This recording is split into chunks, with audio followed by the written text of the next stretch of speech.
जी, इस वक्त मैं महोडन झील में मौजूद हूँ और महोडन झील स्वात का वो सयाहती मुकाम है जो सर्दियों और गर्मियों में दोनों में यकसा मकबूल है। यानी बर्फ़बारी से लुत्फ़अंदोज़ होने के लिए भी यहाँ पर लोग आते हैं और फिर आम यानी जून जुलाई में सुहाने मौसम और दिलकश नज़ारों से भी लोग लुत्फ़अंदोज़ होने के यहाँ पहुँच जाते हैं। अगर आप देखें तो इस वक्त किश्तरानी जो है ना वो हो रही है और काफ़ी तादाद में सयाह यहाँ पहुँचे हैं।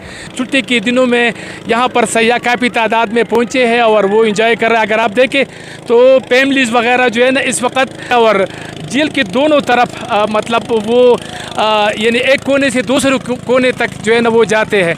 तो इसके तकरीबन 2000 रुपये ये रेंट लेते हैं, किराया लेते हैं और तकरीबन आधे घंटे में ये पूरा जो है ना वो कवर हो जाता है। अगर आपने यहाँ पर आना है तो आप जीप के ज़रिए यहाँ पर पहुँच सकते हैं और मौसम इंतहाई शानदार है। रास्ता थोड़ा सा मुश्किल है लेकिन जीप ट्रैक है और जीप में आप आसानी के साथ आप यहाँ पर पहुँच सकते हैं। जी मैं